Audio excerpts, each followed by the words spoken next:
সুপ্রভাত, সবাই কেমন আছেন? আমি ভালো আছি। আল্লাহ পাক সবাইকে ভালো রাখুন। তো আমি গ্যাস জ্বালিয়ে দিলাম। গ্যাসে বসিয়ে দিলাম দুটো দেশি ডিম আমার দুটি কন্যার জন্য। যদিও বা দেশি ডিম এবং পোলট্রি ডিমে খুব একটা ফারাক থাকে না। তো আজ মর্নিংয়ে টিফিনের জন্য মটর ভিজিয়ে রেখেছিলাম। শুধু মটর নয়, মটর ছোলা। কারণ শুধু মটর দিয়ে আমি ঘুগনি করি না, মটরটা অনেক সময় অ্যাসিডিটি হয়। তো ছোলা আলু মটর বানিয়ে নিয়েছি। দিয়ে এবার কী করবো, ঘুগনি বানিয়ে নেব।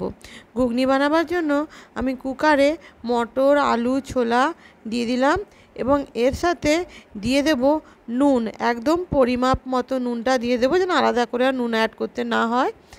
নুন দিয়ে দেব এবং নুন দেওয়ার পরে দিয়ে দেব 1 চামচ হলুদ গুঁড়ো। হলুদ গুঁড়াটাও অ্যাড করে দিলাম। দিয়ে একটু জল দিয়ে আমি কি করব, এটাকে ভালো করে ভাপিয়ে নেব। কুকারে 1টা থেকে 2টো সিটি দেব, তার বেশি সিটি দেব না।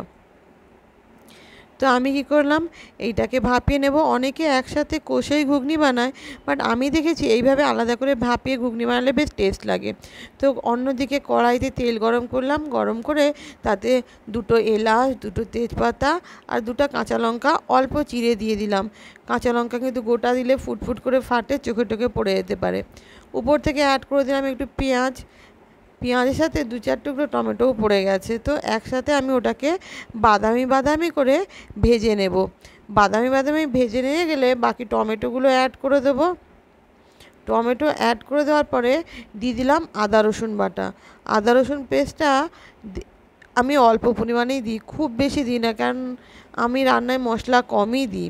তো দিয়ে দিলাম আবার একটু হলুদ গুঁড়ো, একটু লঙ্কা গুঁড়ো, একটু জিরে ধনে গুঁড়ো, আর দিয়ে দিলাম একটু গরম মশলা গুঁড়ো। আমি বাড়িতে নিজে থেকেই গরম মশলা গুঁড়িয়ে রেখেছি।